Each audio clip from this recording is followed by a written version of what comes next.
Assalamualaikum warahmatullahi wabarakatuh. Bismillahirrahmanirrahim. Alhamdulillahirabbil alamin wa bihi nasta'in wa ala umuri dunya waddin. Asyhadu an la ilaha illallah wa asyhadu anna Muhammadan abduhu wa rasuluhu. Allahumma shalli ala Muhammad wa ala alihi wa ashabihi ajmain. Amma ba'du. Dalam pertemuan kita kali ini kita membahas tentang pendahuluan kita, yaitu tentang pengertian hukum Islam. Kemudian ada istilah-istilah terkait dengan itu, seperti syariah, apakah sama hukum Islam itu dengan syariah, apakah sama hukum Islam itu dengan fikih. Nah, di samping itu juga nanti kita akan membahas siapa yang membuat hukum Islam itu dan siapa yang terkena hukum. Nah, mengawali itu terlebih dahulu kita akan melihat terlebih dahulu apa itu hukum sebenarnya. Ya, dalam pembahasan biasanya kalau ketika kita bicara hukum itu yang terbayang dalam pikiran kita adalah adanya seperangkat aturan. Ketika kita katakan misalnya ada hukum adat, maka berarti ini aturan-aturan yang mengatur tentang adat. Ketika kita berbicara tentang hukum masyarakat misalnya, nah maka yang terbayang adalah aturan masyarakat. Ketika kita bicara tentang hukum agama, maka berarti adalah aturan tentang agama. Begitu juga ketika kita bicara tentang hukum Islam, berarti adanya aturan-aturan yang aturan itu terkait dengan Islam. Maka sehingga hukum secara sederhana itu diartikan sebagai aturan, sehingga apapun aturannya, bisa saja nanti hukum adat berarti aturan adat. Jika dikatakan hukum masyarakat, maka itu aturan masyarakat. Ketika dikatakan hukum agama, maka dia adalah aturan agama. Begitu juga ketika kita katakan hukum Islam, maka berarti secara sederhana hukum Islam adalah aturan-aturan Islam. Nah, ketika kita melihat bahwasanya kata hukum ini sendiri ini berasal dari kata bahasa Arab, ya. Kalau kita lihat hukum itu asal katanya adalah kata bahasa Arab yang asal katanya adalah al-hukmu. Al-hukmu. Secara sederhana, al-hukmu ini artinya adalah dalam bahasa Arab itu adalah isbatu syai'in ala syai'in. Isbatu syai', menetapkan sesuatu atas sesuatu, artinya ada sesuatu kemudian sesuatu ditetapkan, artinya ketetapan atau penetapan. Kalau kita katakan misalnya hukum adat, artinya ketetapan adat. Ketika kita katakan hukum masyarakat, itu maknanya adalah ketetapan masyarakat. Ketika kita katakan hukum agama, maka secara bahasa isbat tentang agama, artinya ketetapan dalam masalah agama. Begitu juga kalau kita katakan hukum Islam, maknanya adalah menetapkan sesuatu yang terkait dengan Islam. Jadi aturan atau ketetapan secara sederhana itu adalah hukum. Nah, lalu kemudian ketika kita berbicara tentang hukum Islam dalam pengertian para ulama, ini adalah hukum Islam dalam makna pengertian sebagai suatu istilah bahasa. Kemudian ketika kita mengacu pengertian hukum dalam istilahnya para ulama, maka kita dapati bahwa yang dimaksud dengan hukum ini adalah al-hukmu syar'i. Yang dimaksud dengan hukum agama itu atau hukum Islam, atau ada juga istilahnya hukum syar'i itu apa? Khitab, ya, dia adalah khitabus syari'.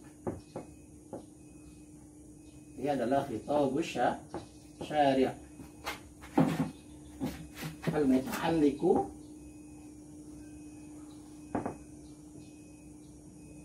Al-muta'alliqu bi af'alil mukallifin. Bi af'alil mukallifina. Talaban au takhyiran au wada'an. Nah, ketika kita membicarakan hukum Islam dalam kategori penjelasan para ulama adalah khitabus syari'. Khitabus syari'i al-muta'alliqu bi af'alil mukallafina talaban au takhyiran au wada'an. Jadi yang dimaksud dengan hukum syariat atau hukum Islam itu adalah khitab. Khitab di sini adalah ketentuan sebagaimana kita ketahui tadi. Ada hukum itu secara bahasa adalah isbat tadi ya. Hukum secara bahasa maknanya adalah isbat, menetapkan sesuatu. Maka yang dimaksud dengan hukum Islam adalah khitabullah. Artinya ketetapan dari Allah atau ketentuan dari asyari, dari sang pembuat syariat. Artinya syari di sini adalah pembuat hukum atau yang menentukan hukum, si pembuat hukum, ketentuan dari si pembuat hukum. Yang hukum itu, ketentuan itu adalah al-muta'allifu, yang berkaitan dengan af'al, perbuatan-perbuatan, al-mukallafina, orang-orang yang dibebankan hukum kepada mereka. Tolaban, ada yang ketentuan itu atau ketetapan itu bersifat tolam, tuntutan. Jadi ada ketentuan yang modelnya model tuntutan, atau takhiran atau pilihan, atau wad'an atau dalam bentuk yang lain. Sebagai misalnya kita ambil contoh ketika kita berbicara tentang ketentuan syari, si pembuat hukum. Jadi syari ini bisa kita katakan pembuat hukum ya. Ketentuan dari pembuat hukum. Nanti kita bicarakan siapa yang membuat hukum itu, yang jelas di sini katakan khitabus syari, ketentuan atau ketetapan dari si pembuat hukum, yang ketentuan itu terkait dengan orang-orang mukallaf, orang-orang yang kena beban. Nanti kita juga bahas di kesempatan berikutnya siapa yang dimaksud mukallaf di sini, siapa yang dimaksud dengan pembuat hukum. Nah, si pembuat hukum membuat ketentuan-ketentuan yang itu semua mengatur orang-orang yang kena beban hukum. Yang bentuk ketentuan itu ada kalanya dalam bentuk tuntutan. Misalnya kalau kita bicara dalam bentuk tuntutan, misalnya kita temukan ya ayyuhalladzina amanu kutiba alaikumusiyam. Nah, dalam ayat ini kutiba ya ayyuhalladzina amanu kutiba alaikumusiyam ini mengandung makna tuntutan. Wahai orang-orang yang beriman, kutiba alaikumusiyam, diwajibkan atas kalian itu asyam, berpuasa, kama kutiba alal ladzina min qablikum sampai akhir ayat. Ini mengandung makna tuntutan mukallaf, yang orang yang dikenakan hukum itu dituntut untuk tuntutan untuk berpuasa. Sehingga dikatakan nanti ketika sederhana kita katakan apa hukum berpuasa, hukum puasa Ramadan. Nah, maka hukum puasa Ramadan adalah wajib. Karena wajib di sini menunjukkan makna dia adalah tuntutan. Ya, orang yang terkena beban hukum nanti, orang yang terkena hukuman, maka dia dituntut untuk wajib berpuasa di bulan Ramadan karena sesuai dengan ketentuan dari atau ketetapan dari syari yang membuat hukum. Jadi si pembuat hukum memberikan beban kepada orang yang dikenakan hukum itu berupa tuntutan, yang tuntutan itu adalah untuk melakukan puasa, atau boleh juga dalam bentuk takhir ya, dalam bentuk pilihan, sehingga nanti sang pembuat hukum memberikan khitabnya, memberikan ketetapannya kepada orang yang kena hukum untuk melakukan pilihan. Misalnya dalam ayat itu ya kulu washrobu, makanlah dan minumlah. Ya memang dilihat dari sisi kata ini adalah kata perintah, namun kata perintah di sini menunjukkan bahwasanya silakan makan dan silakan minum. Untuk makan dan minum diberikan pilihan, terserah kepada mukallafnya, orang yang terkena hukuman itu untuk memakan atau untuk minum. Dan namun nanti ada juga dalam bentuk wada'an, dalam bentuk yang lain, atau nanti misalnya dia hukum namun dia bukan tuntutan, dia bukan pilihan, tapi gara-gara hukum itu terjadi karena harus melalui proses dia terlebih dahulu ya, harus melalui sebab dia baru pelaksanaan hukum itu boleh terjadi. Misalnya ketika kita bisa membicarakan tentang sebab sesuatu ya, maka dengan sebab ini baru terjadi boleh melaksanakan hukum puasa. Misalnya dalam ayat itu amen syahida minkum syahra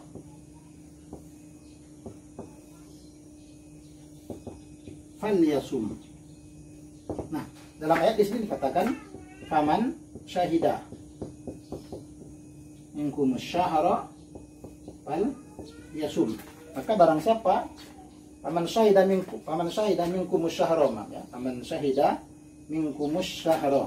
Ya betul, paman syahida.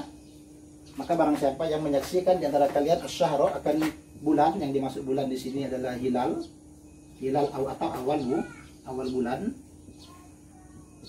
atau dalam istilah astronomi itu anak bulan.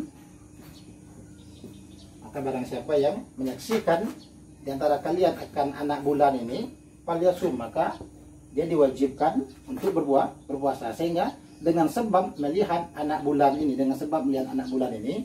maka pelaksanaan ibadah puasa dilakukan. Sehingga ini disebut dengan wada'an, ya.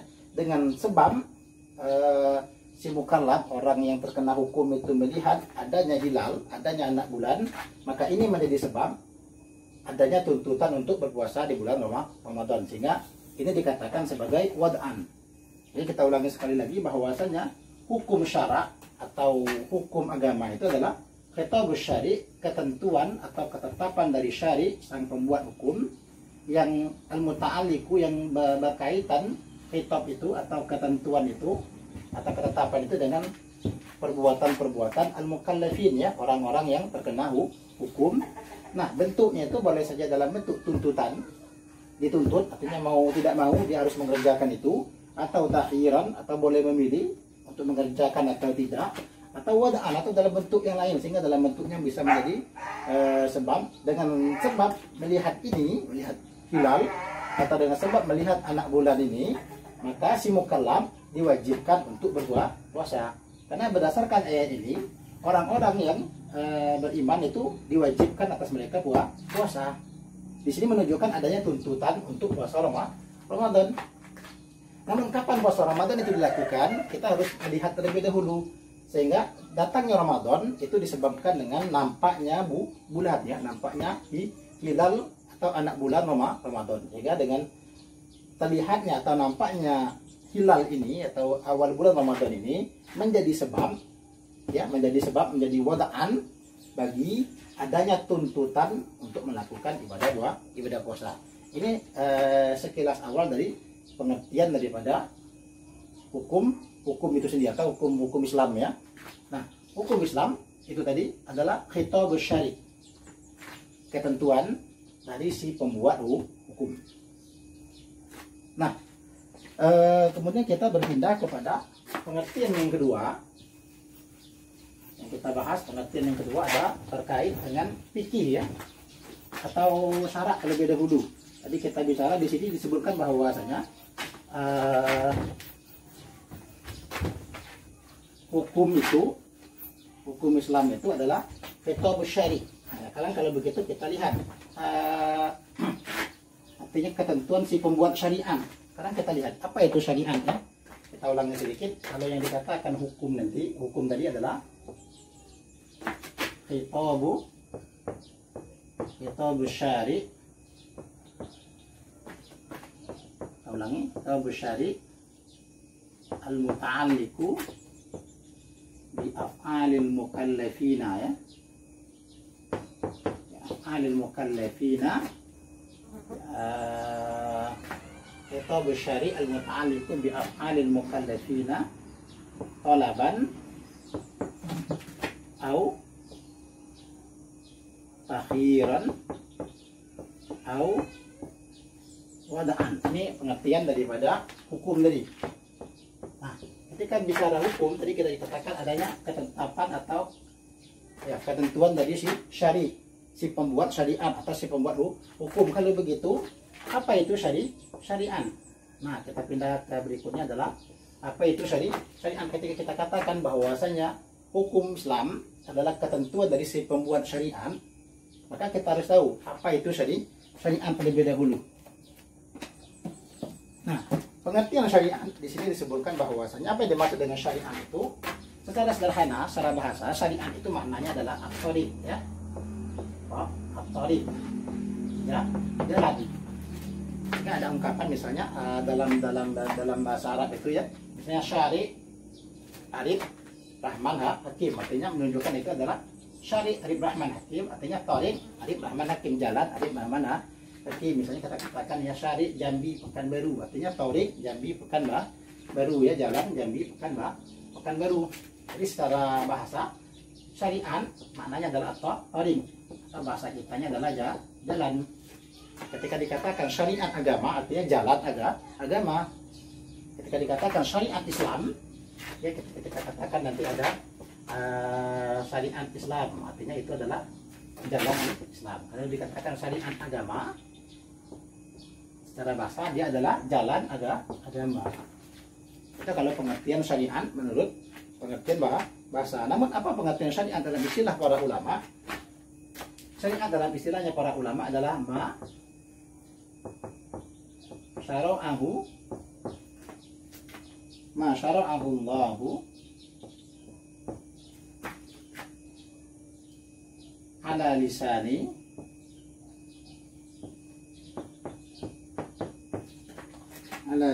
nabihi, ala lisani nabihi ya, ala lisani nabihi sallallahu alaihi wasallam fid diyanati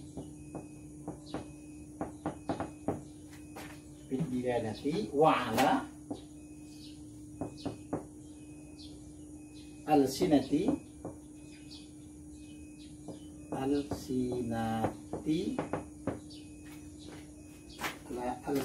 anbiya'i, alsinatil anbiya'i. Nah, ini pengertian daripada syariat menurut penjelasan para ulama. Apa itu syariat? Secara bahasa syariat adalah jalan. Kalau dikatakan syariat Islam, jalan Islam. Kalau dikatakan syariat agama, maka maksudnya adalah jalan agama.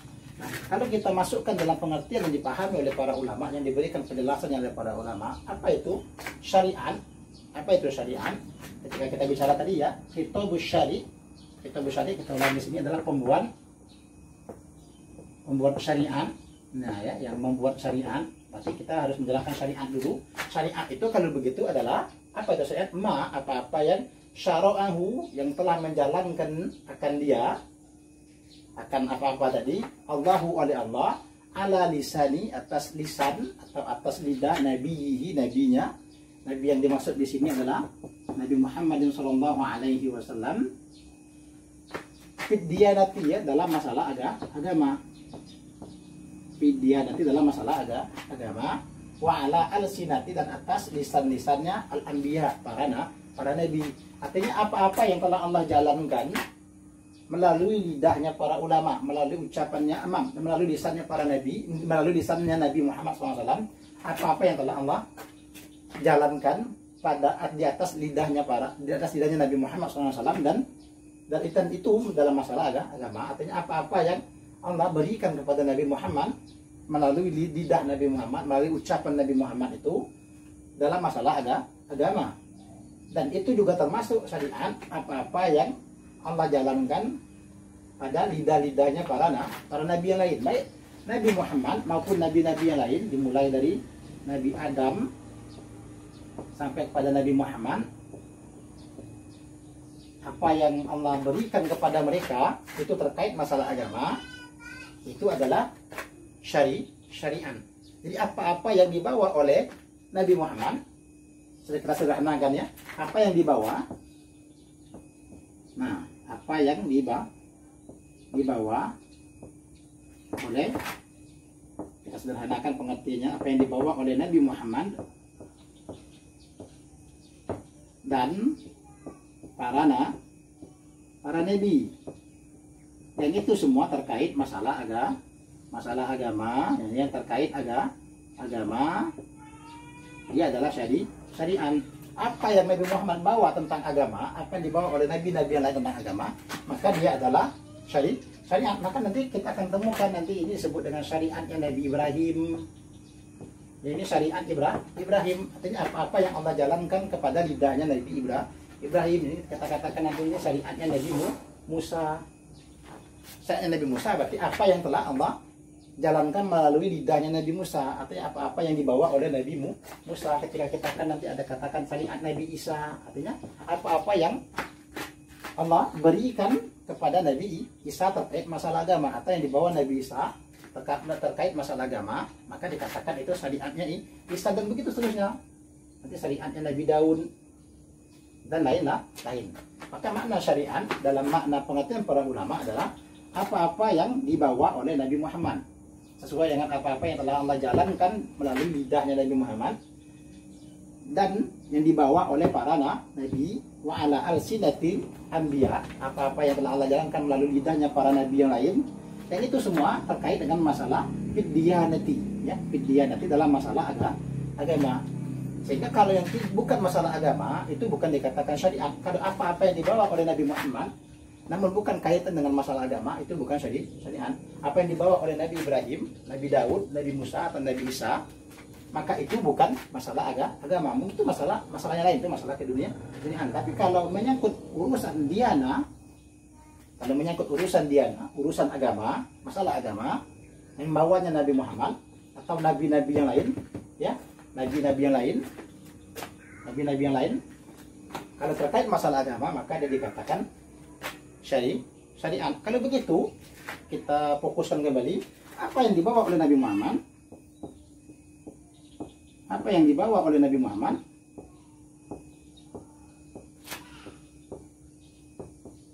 Pertanyaannya adalah apa kalau begitu, apa yang dibawa oleh Nabi Muhammad terkait masalah agama? Nabi mengatakan taraktu fikum amroini, saya tinggalkan bagi kalian itu amroini, ada dua perkara. Dan dua perkara ini kalian tidak akan tersesat selamanya kalau kalian mengikutinya.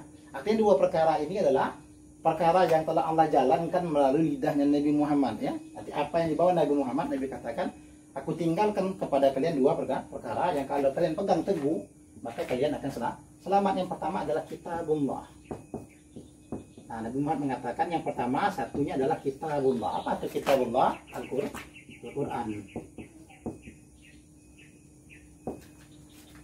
Ya, yang dibawa Nabi Muhammad pertama kali adalah Al-Quran. Yang pertama adalah Al-Quran. Karena Al-Quran dijalankan oleh Allah Subhanahu wa Ta'ala melalui lisannya Nabi Muhammad. Allah wahyukan kepada Nabi Muhammad melalui perantaraan malaikat Jibril, sehingga Al-Quran adalah yang dibawa oleh Nabi Muhammad. Yang Nabi bawa itu berdasarkan jalan Tuhan dalam masalah agama. Maka kitabullah di sini, kitab Allah atau yang kita kenal dengan sebutan Al-Quran adalah satu syariat. Kedua, apalagi yang dibawa oleh Nabi, yang aku tinggalkan kepada kalian, kata Nabi, kalau kalian berpegang teguh dengannya kalian tidak akan tersesat, adalah sunnata Nabi. Nah, ya, sunnata Nabi, sunnah nabinya. Apa yang dimaksud dengan sunnah Nabi di sini adalah hadis. Nah, kalau dikatakan syariat Islam, jalannya, kalau dikatakan syariat Islam, artinya jalannya agama Islam menurut bahasa. Kalau dikatakan syariat Islam dalam pengertian istilahnya para ulama adalah apa-apa yang dibawa oleh Nabi Muhammad terkait masalah agama Islam. Kalau begitu, yang dibawa Nabi Muhammad terkait agama Islam hanya dua. Kitab Allah, Al-Quran, sunnah Nabi atau yang kita kenal dengan sebutan hadis. Jadi yang dikatakan syariat itu, ya, dalam syariat Islam dikatakan syariat Islam adalah kitab Allah, sunnah Nabi. Kitab Allah memuat nanti ayat-ayat, surah-surah dan ayat-ayat, maka ayat-ayat Allah, nah kita sederhanakan lagi ya, maka ayat-ayat Allah di sini, maka dikatakan nanti ayat-ayat adalah syariat. Nanti hadis-hadis Nabi, qalan Nabi bersabda begini begitu, nantinya tiap butir hadis itu maka dia dikatakan adalah syariat. Untuk kitab Allah itu termaktub dalam Al-Quran. Kalau sunnah Nabi atau hadis Nabi tertimbun dalam kitab-kitab hadis. Yang kitab hadis jumlahnya sangat banyak. Yang masyhur saja itu ada 9 ya. Ada nanti Sahih Bukhari, Sahih Muslim, Sunan Abi Daud, Sunan Tirmizi, Sunan Ibnu Majah, Sunan Nasa'i, Musnad Ahmad, Muwatta Malik, Sunan dari ini. Nah, untuk yang masyhur kita kenal dengan sebutan 9 kitab itu menghimpun sunnah Nabi. Di samping itu masih banyak kitab-kitab lain, kitab-kitab hadis lain yang juga menghimpun sunnah Nabi. Jadi intinya syariat, nah kita kembali ke sini, syariat dalam istilahnya para ulama adalah yang dibawa Nabi Muhammad, Al-Quran dan hadis. Kita sederhanakan lagi, apa itu syariat? Nah, syariat adalah teks keagamaan. Nah, ini lihat menjadi lebih sederhana. Teks ya, teks keagamaan atau naskah keagamaan. Ya, dalam Islam naskah keagamaan itu cuma Al-Qur'an. Karena hadis 2 itu adalah naskah agama, naskah yang dibawa oleh Nabi Muhammad SAW berdasarkan apa-apa yang telah dijalankan oleh Allah. Jadi kalau dikatakan nanti hukum syariat, berarti hukum yang berdasarkan kitab Allah dan sunnah Nabi. Kalau kita katakan syariat Islam, artinya syariat Islam itu ketentu jalan agama Islam atau apa-apa yang dibawa oleh Nabi Muhammad atau yang berasal dari kitab Allah dan berasal dari sunnah Nabi. Jadi kalau dikatakan syariat Islam itu kitab Allah dan hadis Nabi. Ya, kalau dikatakan syariat berarti dia kitab Allah, hadis Nabi. Sehingga kita katakan ada istilahnya bank syariat. Artinya bank syariat itu bank yang sudah sesuai dengan kitab Allah, sunnah Nabi. Ya. Nanti ada akad syariat. Maksud akad syariat itu akad yang sesuai dengan jalan agama atau akad yang telah sesuai dengan apa-apa yang dibawa oleh Nabi Muhammad masalah agama. Sederhananya akad itu sesuai dengan kitab Allah, sesuai dengan sunnah Nabi. Sederhananya teksnya sendiri, ayatnya, hadisnya adalah syariat. Itu untuk sederhananya. Ya. Nah, sekarang kita berpindah kepada fikih. Kita selama berbicara tentang hukum, kita bicara tentang syariat. Sekarang kita berpindah dalam hal yang berikutnya yang kita bahas adalah tentang fikih, ya. Tentang fikih.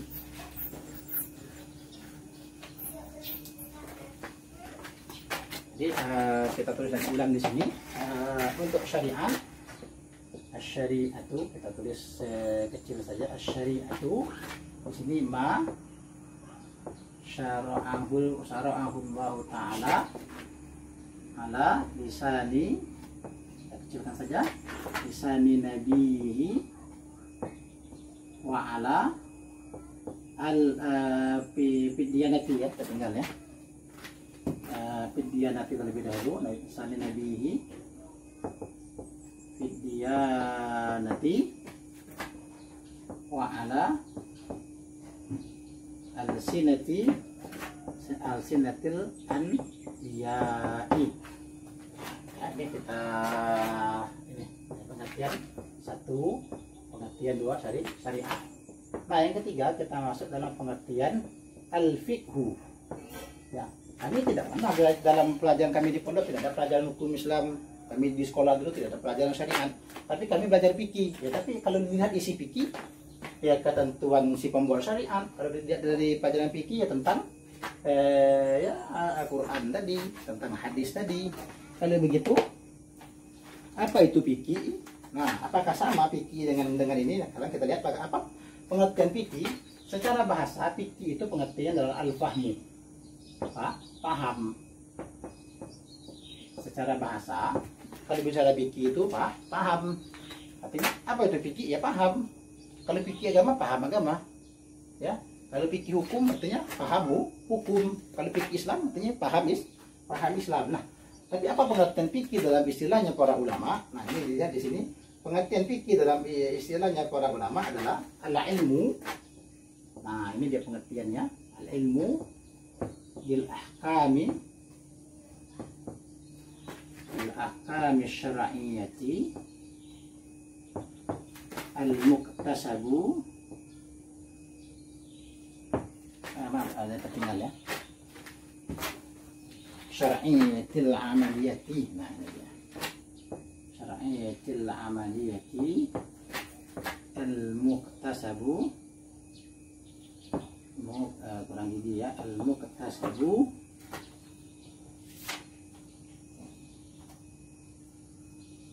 min adillatiha at-tafsiliyati.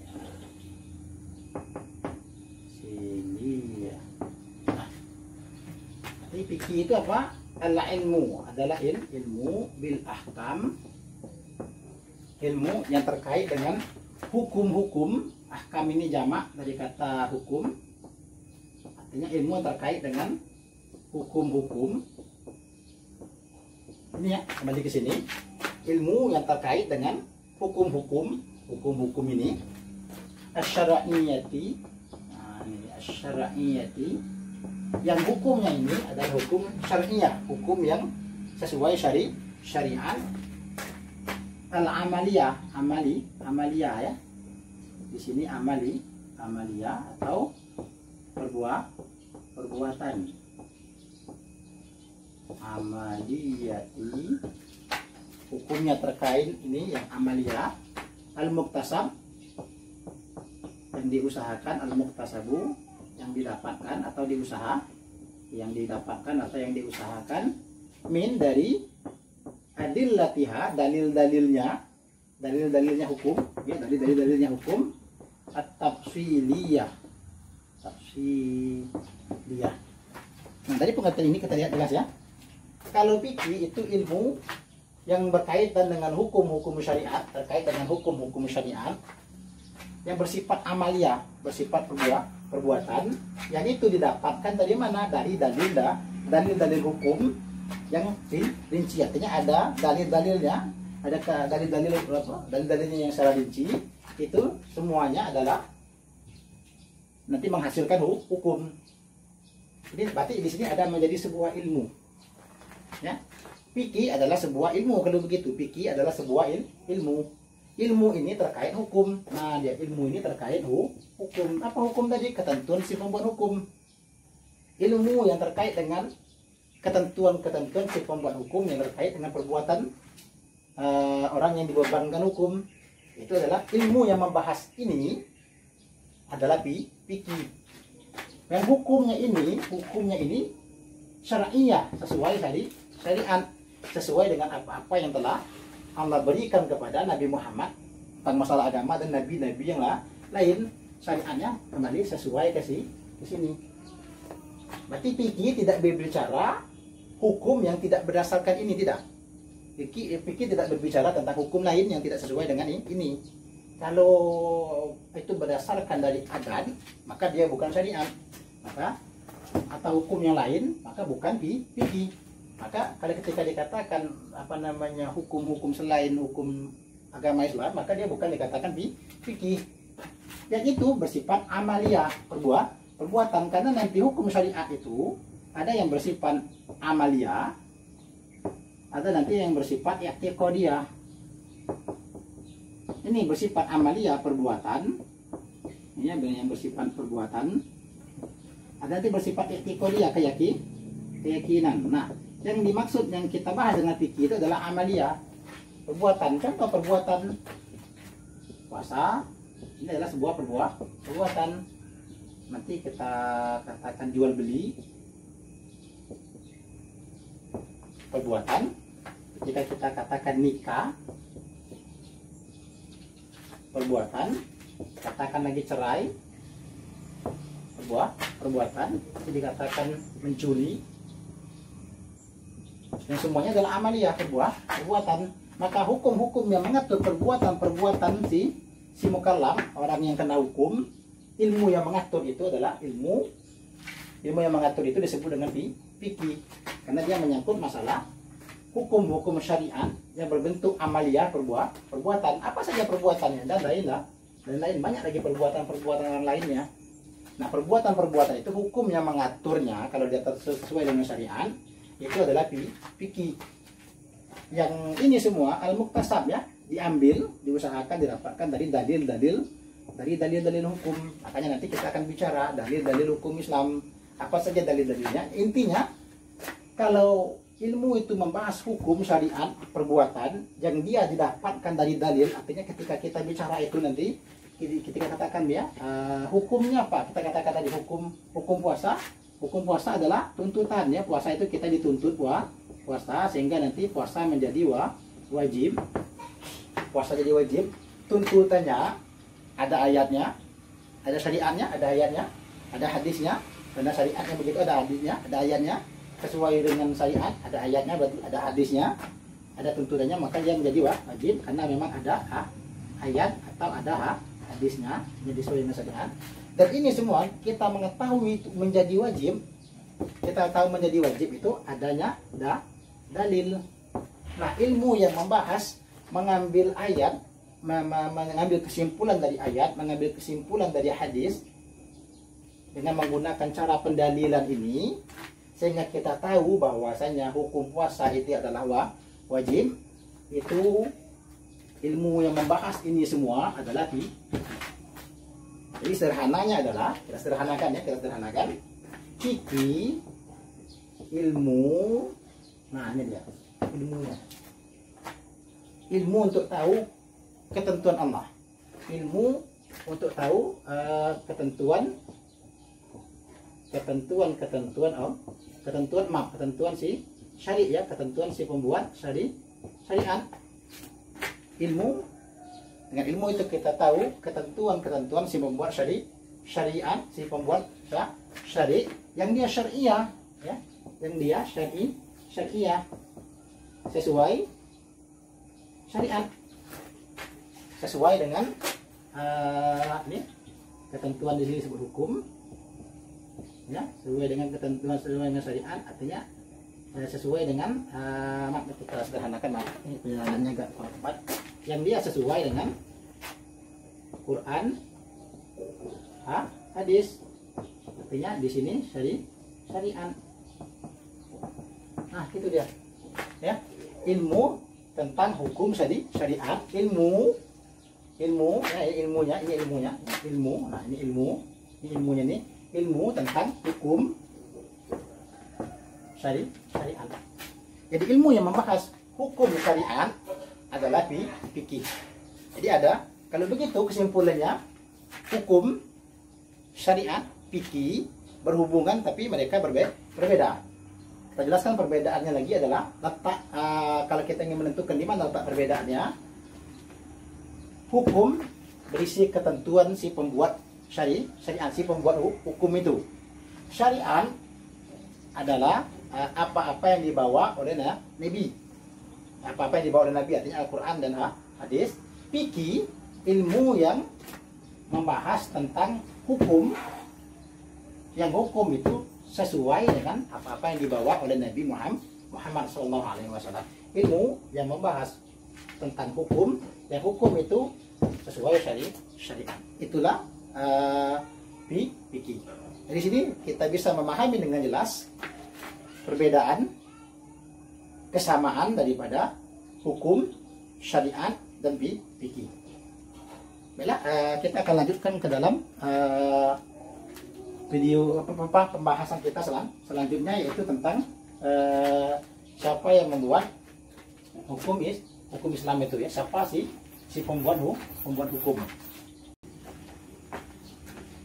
Nah, sekarang kita melanjutkan kembali pembahasan kita, yaitu tentang siapa yang membuat hukum, ya. Kita katakan di sini, siapa pembuat hukum. Pertanyaannya adalah siapa pembuat hukum. Kemudian pertanyaannya siapa pembuat hukum, lalu kemudian siapa yang terkena hukum, siapa yang kena hukum. Jadi, setelah kita mengetahui yang sebelumnya tadi, sekarang yang jadi permasalahan adalah siapa sih pembuat hukumnya itu. Kita tahu hukum adalah khitab syari, ketentuan dari si pembuat syariat. Kalau begitu, siapa itu si pembuat syariat? Nah, sederhananya, siapa si pembuat hukum itu? Yang itu terkait dengan perbuatan orang-orang mukallaf. Yang kena hukum adalah mukallaf. Kalau begitu, siapa mukallaf? Nah, ini yang kita bahasnya. Siapa syari itu dan siapa mukallaf? Nah, sederhananya, tadi ketika kita membahas syariat, kita sudah ada indikasi, kita sudah mengingat kembali apa syariat itu. Syariat adalah apa-apa yang masyara'ahullah, apa-apa yang telah Allah jalankan. Kalau begitu, kita sudah dapat jawabannya. Syari adalah Allah, ya. Hukum, nanti orang yang membuat hukum adalah al-hakim, ya. hakimnya, jadi hakim dalam hukum Islam itu, hakim tertingginya atau syari'nya atau yang membuat syariat itu adalah Allah. Karena Allah lah yang memberikan syariat, Allah yang memberikan syariat, Allah yang memberikan apa-apa yang terkait masalah agamanya. Kalau begitu, ketentuan syari adanya ketentuan Allah. Hukum ini siapa yang hakimnya, siapa yang membuat hukum itu? Yang membuat hukum adalah Allah Ta'ala. Jadi kalau disebut hukum Islam, siapa yang buat? Ya, siapa yang menjadi syari di sini? Siapa yang menjadi hakim di sini? Artinya yang menjadi hakim adalah Allah. Hakim tertingginya adalah Allah. Sedangkan hakim dari manusia nanti adalah pelaksana daripada hukum itu. Siapa yang melaksanakannya? Nah, ya, siapa menjadi pelaksana penjaganya nanti, yang mengatur segala macam dalam urusan kemanusiaan nanti, maka hakimnya adalah hakim manusia. Tapi hakim sejatinya adalah Allah Subhanahu wa Ta'ala. Kemudian siapa yang terkena hukum? Yang terkena hukum adalah nih, perbuatan-perbuatan mukallaf. Apa saja yang dikerjakan oleh mukallaf, dia kena hukum, ya. Apa saja yang dikerjakan, perbuatan orang mukallaf, ya. Jadi satu perbuatan, kita lihat dari pengertian di sini ada perbuatan. Nah, di sini ada mukallaf. Nah, perbuatan si mukallaf ini yang kena hukum, ya. Dia makan kah, dia minum, dia tidur, dia bekerja, dia mencuri, dia ibadah segala macam, itu yang terkena, yang kena hukumnya. Jadi apa? Kena hukum. Jadi siapa yang akan dihukum? Tentu orang yang melakukan perbuatan. Ya, ini ada af'al, ada af'al, perbuatan. Ini jamak daripada kata fi'il, satu perbuatan, ini banyak perbuatan. Yang melakukannya siapa? Yang melakukannya mukallaf. Mukallaf, kalau begitu mukallaf adalah fa'il. Orang yang melakukan perbuatan adalah mukallaf. Nah, kalau begitu siapa mukallaf ini? Satu, dalam pengertian ulama, mukallaf itu yang pertama dia adalah orang Islam. Yang terkena ketentuan Allah Subhanahu wa Ta'ala adalah orang Islam. Siapa yang kena puasa? Yang kena puasa orang Islam. Siapa yang kena haji? Yang kena haji adalah orang Islam. Nah, itu. Kemudian di samping dia Islam, kita tahu ya Islam nanti mengucap 2 kalimat syahadat dan terusnya gitu ya. Nah, siapa itu lagi mukallaf? Apakah semua orang Islam mukallaf? Belum, tidak semua orang Islam bukan mukallaf. Orang Islam mukallaf lainnya adalah bulughun, ya. Bulugh, dia telah cukup umur. Umur secara otomatis adalah 15 tahun Hijriah, atau bagi laki-laki yang telah mimpi basah, atau bagi yang perempuan yang telah terkena haid, maka dia sudah balik, telah cukup umur. Dia Islam, umurnya telah cukup. Dan di samping itu nanti dia punya akal. Nah, itu ya. Jadi syaratnya, ketentuan mukallaf itu satu, dia Islam, dua, dia cukup umur, sudah cukup umur, yang ketiga dia punya akal. Karena ada nanti orang Islam belum balik, maka dia masih anak-anak. Ada nanti orang Islam cukup umur tapi tidak punya akal, orang gila. Maka orang gila, anak-anak belum terkena ketentuan syari. Orang gila, orang gila tidak kena hukum. Maka orang gila tidak ada yang wajib puasa. Maka orang gila tidak ada yang wajib haji. Maka orang gila tidak ada yang potong tangan. Maka orang gila itu tidak ada yang penggal kepala. Orang gila tidak ada yang kena cambuk. Ya, orang gila tidak sah jual belinya. Orang gila tidak bisa hutang. Orang gila tidak bisa menggadai. Karena apa? Karena dia bukan mukallaf. Dia bukan mukallaf. Mungkin kalau yang dulu, yang anak-anak sama, dia belum kena beban, maka anak-anak boleh saja diajarkan puasa, namun dia belum wajib puasa. Anak-anak boleh saja diajarkan jual beli, namun dia tidak bisa melakukan transaksi jual beli, namun boleh saja diajarkan. Sehingga yang dikatakan mukallaf, yang terkena hukum dalam hukum Islam, adalah perbuatan mukallaf. Apa yang dilakukan si mukallaf, berarti si mukallaf akan kena beban. Baik, dari sini sudah bisa kita ambil pemahaman yang jelas bahwasanya pembuat hukum syari atau hakimnya adalah Allah sesuai dengan pengertian syariat itu sendiri. Apa-apa yang telah Allah jalankan berarti Allah di sini. Maka orang yang Apa yang kena hukum? Yang kena hukum adalah perbuatan orangnya. Nanti orang yang membuat perbuatan itu dia disebut orang yang terkena beban hukum. Maka dalam istilah yang lebih populer disebut dengan mukallaf. Oke, sampai di sini dulu pembahasan kita dalam pertemuan ini terkait dengan pengertian hukum, pengertian syariat, pengertian fikih, siapa yang membuat hukum, siapa yang kena hukum. Semoga memberi manfaat dan memberikan pemahaman yang bisa memudahkan kita dalam memahami apa itu hal-hal yang sudah kita sebutkan tadi. Allah Subhanahu wa taala alam. Subhanakallahumma bihamdika asyhadu an la ilaha illa anta astaghfiruka wa atubu ilaik. Assalamualaikum warahmatullahi wabarakatuh.